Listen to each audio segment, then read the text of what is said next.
Hello, everyone, and welcome to Field Nation's Field Service Trends and Predictions webinar for 2026. We're going to be talking today about managing the volatility and driving profitable growth in 2026. My name is Wael Mohammed. I am Executive Vice President of Strategy with Field Nation. I've been with Field Nation for about 9 years, focused on growth and longer-term strategy. If you're not familiar with Field Nation, it is the leading marketplace in North America for on-demand labor for on-site technology services.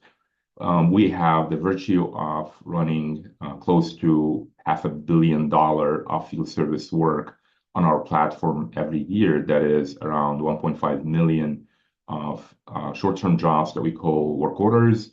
And this very large volume enables us to have very close proximity to all the key trends that happen in field services. We love to share these with our community of service orgs and technicians to empower them to really come up with the best strategies that can help them in their field services growth journey. So today we're going to be really talking about the state of the market. And they're going to be moving to talk about from macro to give a little bit more focus on the verticals and the trends that are governing these verticals in 2026 and beyond, and what really can you take home in terms of where are the areas that are growing and what is driving that growth, and adjust your strategies accordingly. And also from a technology standpoint, what is the outlook, what is growing, what is shrinking, and hopefully leave you with actionable insights and recommendations that you can take with you as you are strategizing for 2026 and beyond.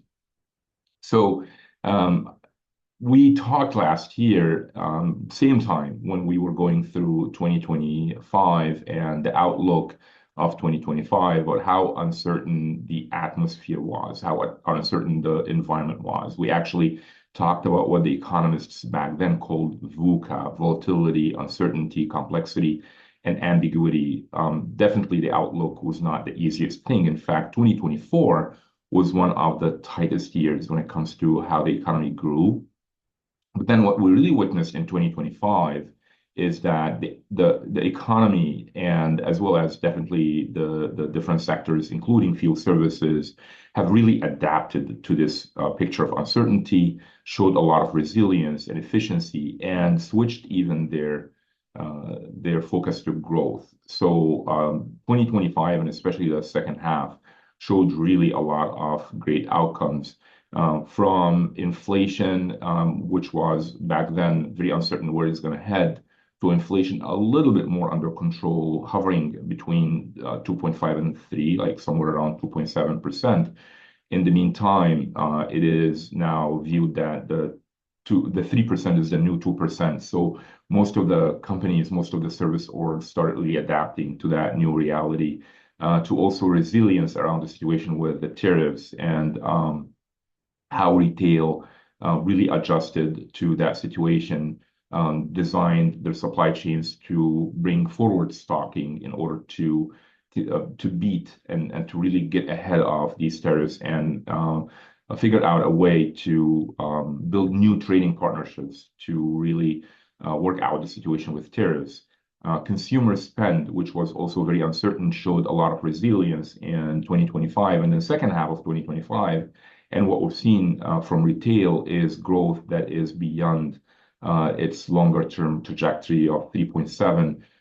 In the fourth quarter of 2025, retail was actually much higher than that in terms of growth. It was somewhere in the ballpark of 5%, which is much higher than the longer-term trajectory. So we've really seen a lot of great outcomes in 2025, and we think that these outcomes are going to continue. But with opportunity, definitely, as much as the market here is posing many opportunities, it's also posing many challenges. Speaking of which, and we would love to make sure that this webinar is interactive. So let me bring here a poll asking you about what do you think some of the key operational challenges that are facing you as field service orgs in 2026 and beyond, and that are facing you in your journey to achieve to achieve profitable growth? What are some of the key challenges, operational challenges that are facing you? And let's pause for a few seconds to collect some data here. And some responses are coming back to show that margin pressures and workforce availability are key challenges. And sure enough, if you look at the survey that Service Council and Gartner, and this also marries up with our data and conversations with many of our customers that talk about these top challenges that are facing them in 2026 and beyond, meeting customer expectations that are ever rising, the workforce shortage, margin pressures, and how profitability continues to be king. Operational complexity, especially in the light of forming new trading partnerships, in the light of making sure that logistics are lined up perfectly to support very tight SLAs. And definitely, many of them are also interested in learning how can they embrace artificial intelligence and how can they embrace disruptive technologies as a force multiplier and as a lever to significantly increase operational efficiency as opposed to be disrupted by it. But meeting customer expectations and workforce challenge and margin pressures are the top three. And hopefully what would leave you here with are some key insights that can help you meet these challenges. And so to start talking about the macro environment, and especially with the labor is so interesting because the labor market tells the tale of two different stories, two stories of dichotomy, if you will. On one hand, what it tells is that there is availability of labor because there is a rising in unemployment. Also, participation rate, even though it has not yet reached the level where it was pre-pandemic, it's edging much closer. This is, on one hand, one reality, but on the other hand, the other reality of the market is that there is an expertise chasm, and that skilled labor is not as plenty and as replete as field service orgs and executives might hope for. Not only that, there is really an aging crisis, a silver tsunami, as they call it, an aging crisis in the demographic of field services technicians, where really the market is exiting and retiring a lot of older field service technicians, where the average age of the field service technician is 43, and there's over 50% of field service technicians that are above 50 years of age. And so that aging factor is really impacting the availability of labor, even though the market shows unemployment and rising availability of labor. But then when it comes to experienced labor, in fact, this is in shortage. So that is one thing that really invites organizations, service organizations, to revisit their sourcing strategy and really engage and embrace a hybrid sourcing strategy where they can tap into multiple sources, fixed and variable, not only W-2s, but also variable labor, which is key here. Another key story in the labor market is inflation. You remember back in 2021 and 2022, we were really witnessing a flare-up of rates of technicians that really went very high. And what you're seeing here is the Indeed wage inflation tracker in the light blue series, and then the orange series is the FieldNation data. And both of them are very close to each other, except that they're actually both tapering in a place where they're both under control. And so the story here is that the employee rates, or the field service technicians rates, are back under control, where they're somewhere in the ballpark between 1% and 2% of inflation. So that's a good part. So in general, the two key characteristics that characterize the labor market are, number one, there is unavailability of experienced labor. And that really invites you to tap into multiple sources of labor. And then the second thing is that there's good news at the end of the tunnel here, which is that the inflation from a labor standpoint is really beginning to be under control. And that happened back in 2024 into 2025.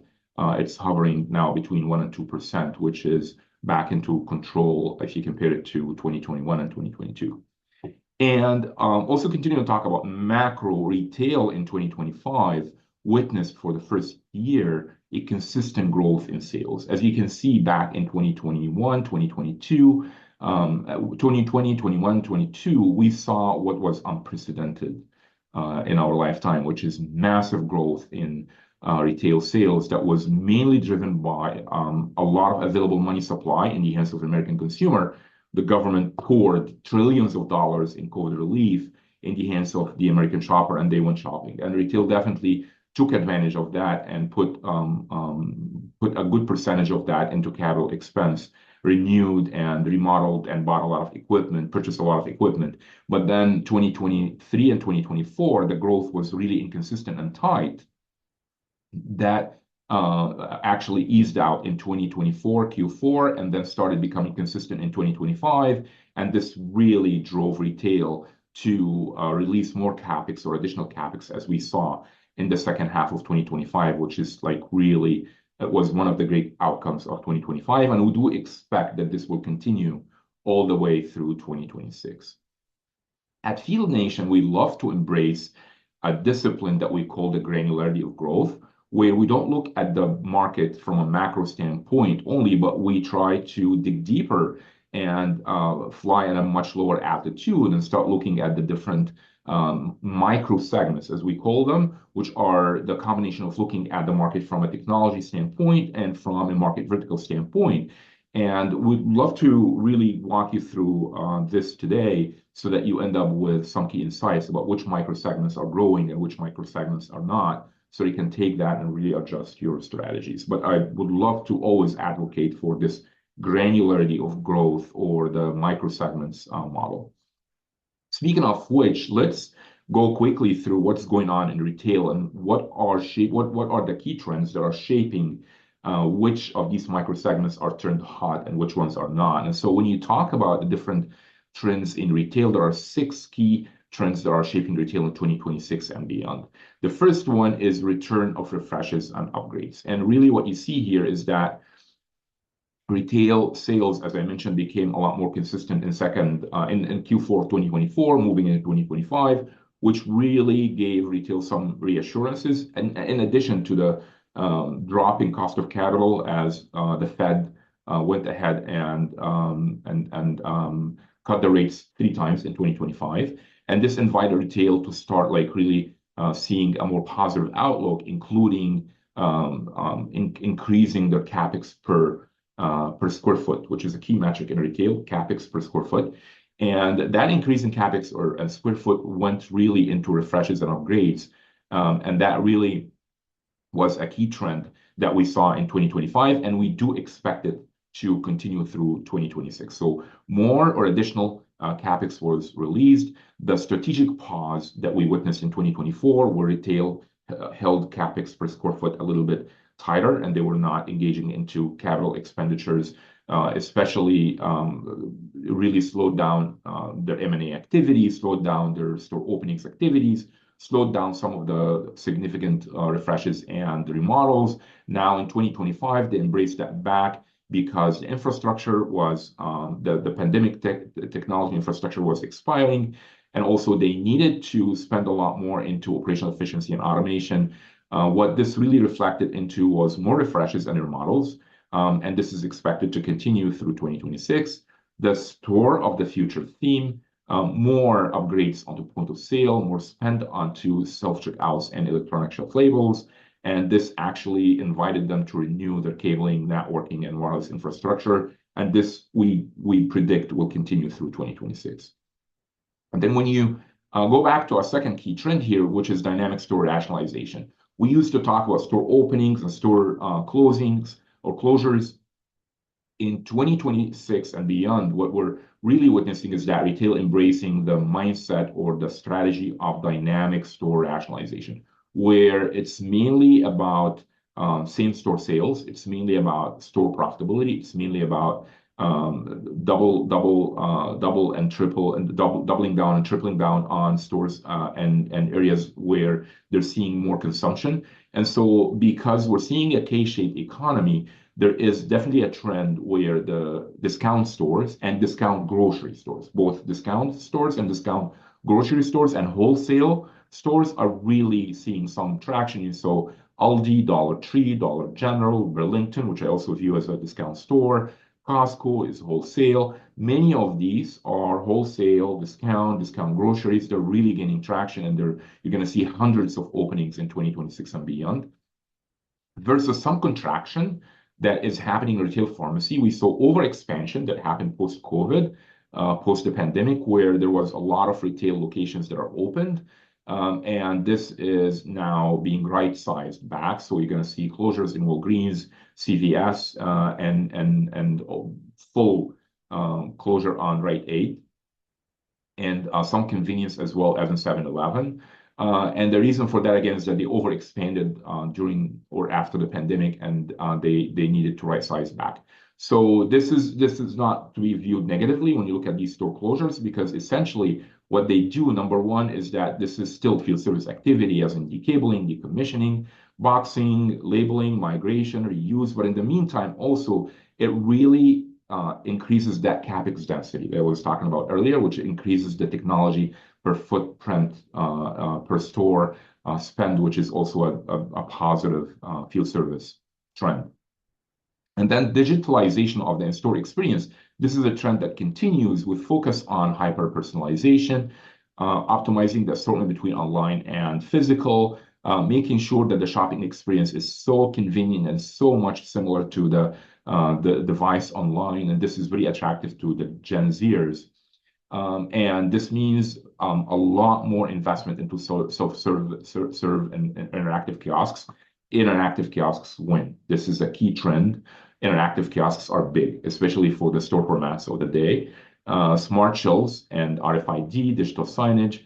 Augmented reality is now becoming mainstream in apparel, where the digital mirror and the augmented reality mirrors are becoming more mainstream. And definitely this puts a lot of pressure on the infrastructure for the network, which makes wireless upgrades key. Continuing these key trends, efficient store formats is another key trend here, which is the store is evolving from that massive store into a much smaller format. This is important for retailers because that means increased operational efficiency. It means increased profitability per square foot. It means much more convenient experience for the more efficient, faster shopper. And what this also means from field service spend standpoint, again, interactive kiosks, mobile point of sale, which is key in these smaller formats, especially for the QSRs, as we're going to see shortly. And it also means briefer self-checkout formats, as many of the OEMs now have different formats of self-checkouts for different sizes of stores. And for these smaller size efficient stores, the briefer format self-checkouts are really very cool, and retailers are installing them everywhere. And it also means really high availability wireless infrastructure, which is more wireless upgrades. And then security is still paramount in retail. Security is going to continue to be a key retail problem.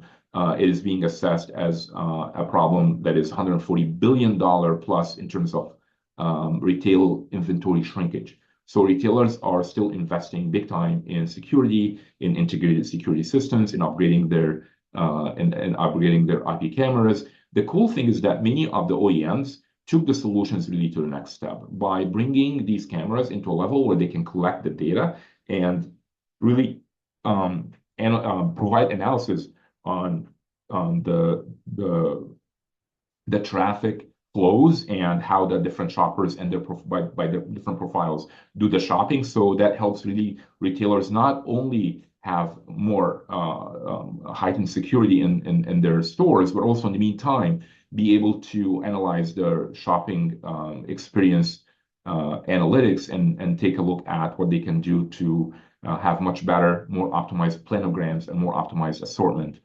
for their shoppers. This would require security system upgrades, power over the Ethernet cabling, and also advanced wireless infrastructure. Most of these integrated security systems run off wireless and require more advanced wireless infrastructure, and so expect a lot more wireless upgrades in retail. And then AI and automation, you noticed here that we circled the digitalized in-store experience and AI automation because they go both hand in hand.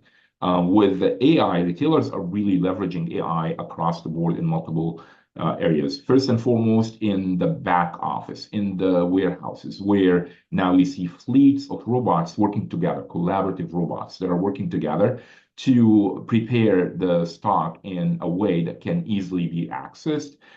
They do that work together, collaborative robots.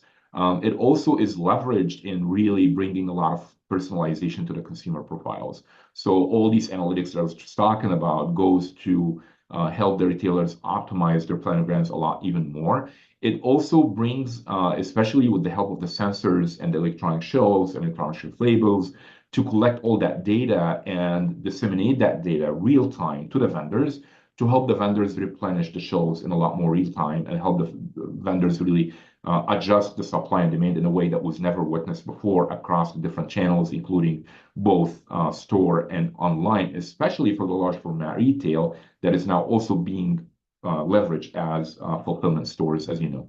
It also goes long ways in combating fraud because most of these new camera systems not only can analyze the movements, but also can detect how fraud and when would happen and help prevent that. So AI now is leveraged across the board in retail, and what this means is intelligent integrated inventory tracking systems, including electronic shelves and including smart shelves and electronic shelf labels now being used to track the inventory as well as pricing.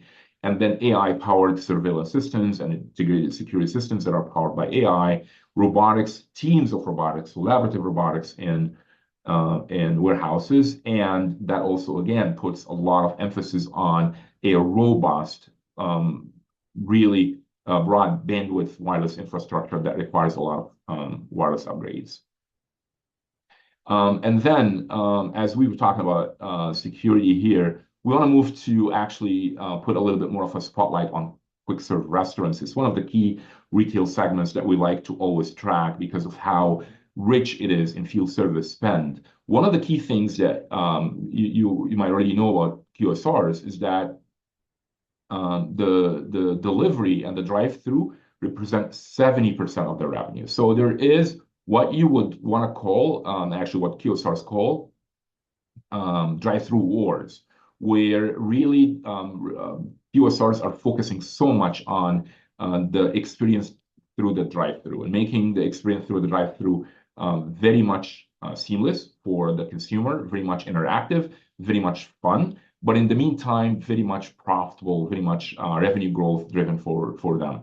And so one thing that is key here is to know that there is a net positive, which is that the QSRs, the number of quick serve restaurants out there in the US in 2025 has increased to 214.5 thousand. It was 211,000 the last we tracked last year, which means a net 2% increase, and this is definitely a positive. And then from a drive-through standpoint, there is a really intensifying of the use of interactive technology in drive-throughs and intelligent technology, intelligent enough to the extent where it can see and sense your profile as a shopper and really suggest you or upsell you on menu items based on your profile, whether you're driving with your family or driving alone. And this really puts a lot of emphasis on new generation of digital menu boards, much smarter, sensors and cameras in the drive-throughs that can see you, can see your profile, can hyper-personalize for you based on your profile, much sharper ability to really get much more accurate voice from you and really help make sure that the order is very accurate. So service kiosks internally as well, that is still also big inside of retail, inside of QSRs, and robot-assisted kitchens, especially with these robots, making sure from a quality assurance standpoint that before the food goes to the consumer, that the food has gone through quality assurance from a temperature standpoint, from a weight standpoint, from a component standpoint. Quality assurance is big in quick serve restaurants, and robots now and sensors are helping with that. Now, a key trend in QSRs as well is really bringing the dining area much smaller and focusing so much on the drive-through. And all this is, again, also putting a lot of emphasis and a lot of focus on bringing the wireless into a much higher bandwidth and making it much more robust. And you're going to see that QSRs are separating their operational internet and networking infrastructure from the guest and the network infrastructure that the guest needs operationally in private 5Gs and edge computing that helps them really bring their operational efficiency to the next level. For QSRs, one key trend, again, is to focus on gaining more market share, really expanding the customer experience and profitability. So QSRs watch very closely same-store sales. They focus so much on profitability. They're trying to bring the formats of the store of their locations much smaller. And you're going to see that the new store openings for QSRs is focusing on grabbing the second generation spaces, meaning that these are spaces that were already leveraged as QSRs in the past, and they were closed by their original chains. So other chains that are opening more stores really jump into these opportunities and reopen these stores and rebrand them and bring them operationally online to make sure that they don't have to go through zoning and they don't have to go through massive restructuring or massive reconstruction, but they only focus on the experience for their consumer and on their branding. A key metric here to really always watch for QSRs in order to discern which quick serve restaurants are expanding versus which quick serve restaurants are contracting is the same store sales. If you search for that and research it, that will give you really an indicator to see which QSRs are opening more stores and which QSRs are closing more stores. Now, many of the QSRs that are opening new stores in the hundreds are McDonald's, 7 Brew, Chipotle, Jersey Mike's, Wingstop, Popeyes, Dutch Bros, Chick-fil-A. And there are others that are closing because their same-store sales are not at par with what they want, such as Starbucks, Denny's, Jack in the Box, Wendy's, Red Lobster, Burger King. In fact, Red Lobster has filed bankruptcy and probably closing most, if not all, their stores eventually. But you're going to see also some that are both opening and closing. So Popeyes here, for example, in this list is opening 200 and closing 50. And that's basically rationalizing again based on the regions where they're seeing same-store sales that are higher versus the regions where they're seeing same-store sales that are lower. And going through some other key verticals outside of retail that are also witnessing massive technology upgrades and technology impacting their efficiency, operational efficiency, and their growth big time. Healthcare is a key example here where healthcare is witnessing the trend that is called smart hospital and clinic. So expect to see hundreds, if not thousands, of small clinics opening, the like of Minute Clinic, and that is either inside of large retail chains or even outside of that. So this is something that is a little bit hard to track because these are small, very small franchise clinics, but this is something that is very important for you if you really want to really increase your revenue and make sure that you are really in 2026 going after so many new store openings. This is really an area of opportunity, which is the small clinics that are opening regionally in different states by the hundreds, if not by the thousands. And then the hospital at the home, this is a trend where hospitals are placing smart connected equipment in homes of the patient and the elderly to make sure that they don't have to spend their time in the hospital if they don't need to. And this is really bringing a lot of field service activity in small clinic systems, intelligent medical carts, digital signage, productive waiting, especially for digital signage, installation of medical care equipment at home, and wireless infrastructure.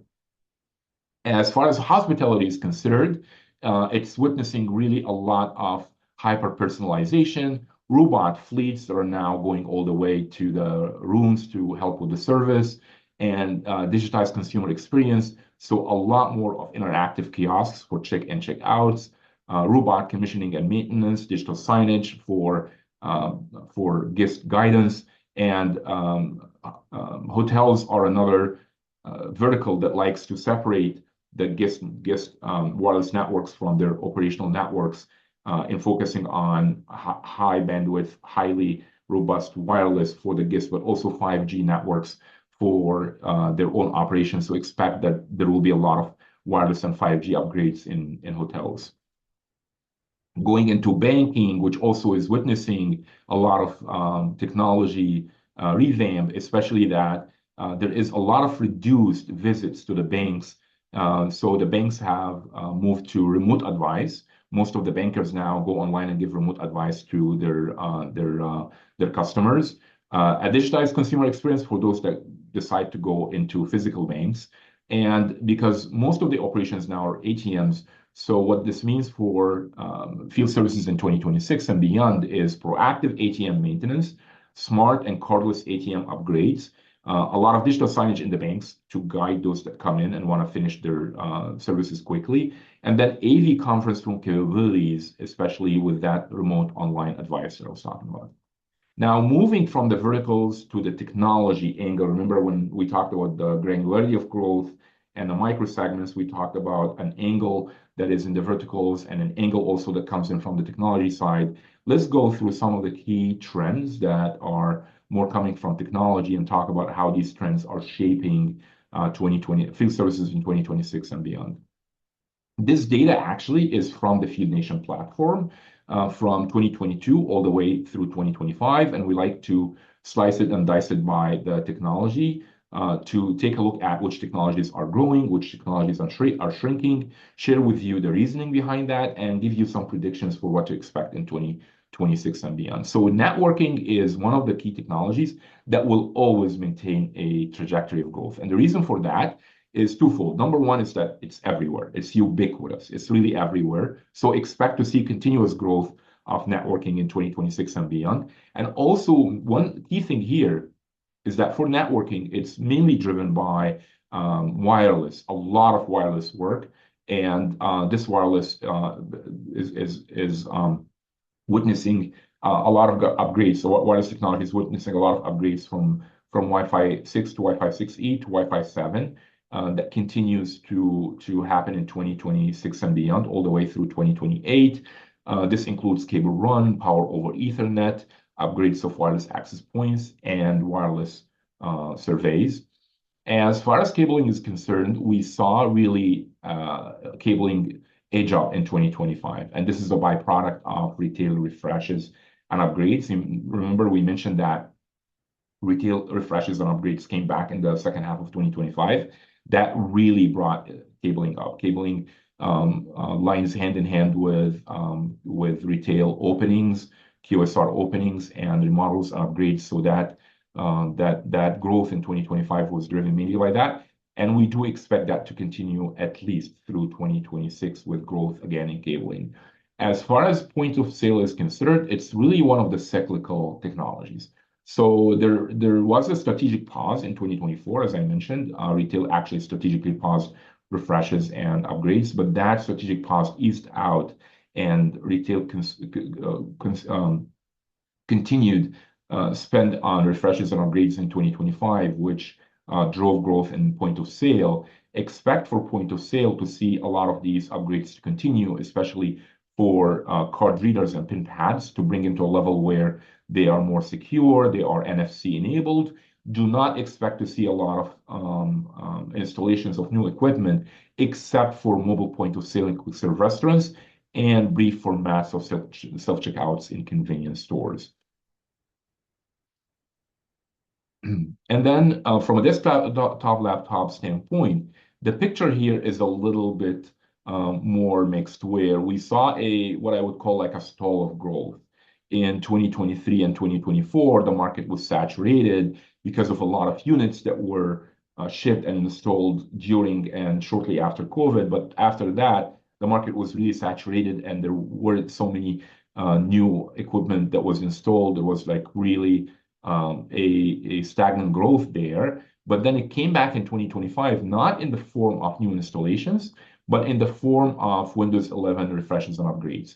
And so we do not expect, per Canalys data here, and we agree with that, we do not expect to see a lot of growth of new, as you can see, it's like really stalled from a growth standpoint, net growth wise. We do not expect to see a lot of growth in new equipment installation as it comes to desktop laptop all the way through 2029. But what we expect to see is a lot more upgrades, especially to Windows 11, even though There was a mandatory pause in October 2025, but many of the organizations still have not caught up with that, and they still need to do Windows 11 upgrades. So expect that that will happen in 2026. And there is a potential that maybe after that, there will be new equipment installed. That's not predicted. But most of the work in desktop laptops will come from Windows 11 upgrades. The picture is different when it comes to data centers, where there is really a lot of growth in data centers. Expect that growth to continue. 2025 witnessed a lot of that growth. That growth is expected to continue all the way to 2030 and beyond, driven by new construction of data centers, but also mainly by chip upgrades to hyper-performance chips, capacity expansion for storage, fiber cabling and testing, liquid cooling, maintenance, and hot swaps. These are some of the key field service trends when it comes to the data centers. Data centers would continue their growth with a double-digit compound annual growth rate all the way through the end of 2030 and probably even beyond. If you're not in data centers, you're really missing a lot. This is an area that is growing, and we expect it to continue growing beyond 2025 all the way to 2030. And then from an AV and digital signage, this is another area where we witnessed a lot of growth in 2025. And this growth is coming mainly from two trends. The first trend is LED screens, which are becoming commercialized. These are going to continue growing all the way to 2030 and beyond. And the growth is driven by the commercialization of these LEDs to the extent where now they're becoming a lot more affordable, and they can be installed in homes, in basements, and even in corporate. Back in the day, they used to be a lot more expensive, tens of thousands of dollars. Now these are becoming a lot more commercialized, where homes are going to be able to afford, some segments of homes definitely are going to be able to afford installing them in their basements, and corporate as well. And the second key trend that is really driving the growth in AV and digital signage is video conferencing, especially because of how hybrid work continues to be key for corporate to make sure that they are engaging with all their talent globally. And so the second trend here is video conferencing, and that is mainly driven by OEM's new innovation that is called Room in the Box. You might have heard about it. That Room in the Box is basically AV video conferencing technology that is very simply really encompassed in one simple package that can be installed by a couple of technicians in a room and do that in less than 4 hours, and the room is ready and configured and fully online. And then some other key trends from a technology standpoint: physical security is going to continue to grow. As you can see, there's a growth trend, especially also in 2025. This is going to continue. Not really happy to report to you that every single type of crime, from burglary to robbery to homicide, all of them are seeing decline except for shoplifting, which is in the rise. And so retailers are definitely aware about that. NRF is estimating this issue, as we talked about earlier, shoplifting and revenue loss because of that to like 140 billion and beyond. OEMs also took advantage of that, and they released intelligent equipment that can track the shopping patterns in the store and provide retailers with analytics that can help them optimize the planograms and assortment for the different profiles of shoppers that they have. And so expect that this will really remain hot all the way through, in the foreseeable future. Like really here, the data ends at 2025, but this is a problem that's not going to go away any soon. In fact, NRF has a separate conference now for this particular issue for physical security, a separate conference than its NRF, particularly focusing on this issue. So this issue is very hot and is expected to continue in the next incoming years, and that growth we expect to continue. And then from an EV standpoint, unfortunately, we saw a decline in 2025.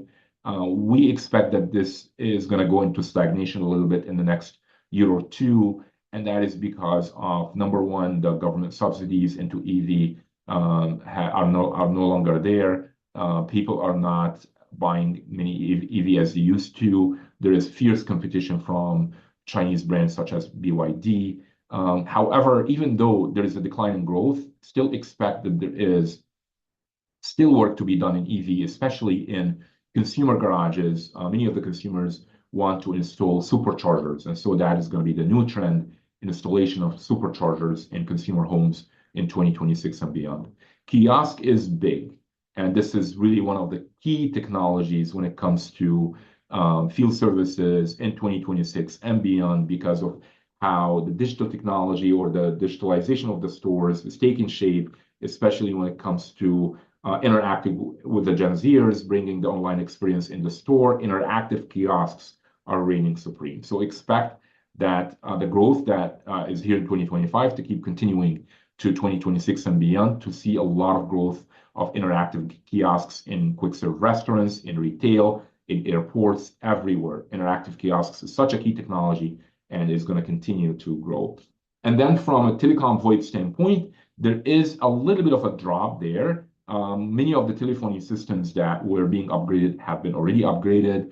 The only thing is that we expect to see a little bit of more growth over the next 3 years. Actually, potentially more growth coming from POTS, where a lot of the lines that are still remaining that have not been replaced yet, the traditional POTS lines to be replaced to modern lines. This is going to continue all the way through 2029 because the government expanded the deadline towards 2029. So really, what I love to do here is to summarize for you the top growing technologies and service types on the FieldNation marketplace. We expect that these will continue through 2026. Point of sale refreshes, mobile point of sale installations, smaller format room-in-the-box AV video conferencing, LED video walls, sensors and robotics and IoT, data center hot swaps, capacity upgrades, and fiber, as well as wireless and 5G, IP camera upgrades, interactive kiosks, and PODs. These are 10 of the hottest, fastest growing technologies on the FieldNation platform that we do expect will continue growing in 2026.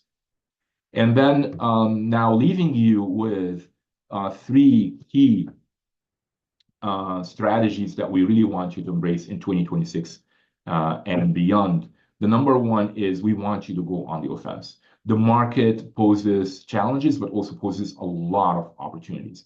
You're going to be able to see these opportunities when you really are taking a granular view of growth, and you are focusing mainly on remaining very intimate to your customers' pipeline of projects, deployments, upgrades, and definitely also break-fix opportunities. So there is opportunity in the market. You just like really need to remain on the offense and take a granular view of growth as a viewpoint. And AI is not an enemy, it's actually a friend. You need to embrace it. Your customer expects you to bring a lot more efficiency, especially from a process standpoint. AI agents are your friend. And definitely the customer will expect you to pass these efficiencies either through a better customer experience or through efficiencies in your cost model that can be passed through as cost savings. And then last but not least, really the market is full of opportunity. And in order for you to respond faster to this market opportunity, you need to face that with a much bigger, much broader workforce that is not only limited to a fixed workforce. We really believe that you need to variabilize your workforce, broaden your scope of who you rely on from a workforce standpoint, and this will bring you a much broader workforce, much broader coverage that you can tap into in order to really address the market opportunity that is out there. So variabilize your labor so that you can respond faster to the market opportunity, more efficiently. As you will know, only relying on fixed labor is not conducive to profitable growth, especially that fixed labor is subject to a lot of underutilization and over-travel inefficiencies. And in order for you to beat these inefficiencies, the variable labor brings you all you need to really augment your really augment your labor with the coverage that you need to address the market opportunity. The labor shortage is more impactful, especially from a skilled labor standpoint. This is yet one more reason to tap into skilled labor using variable labor, because when you tap only into fixed labor, that actually is less conducive to quickly finding the skilled labor, especially in the reality of the labor market of today, where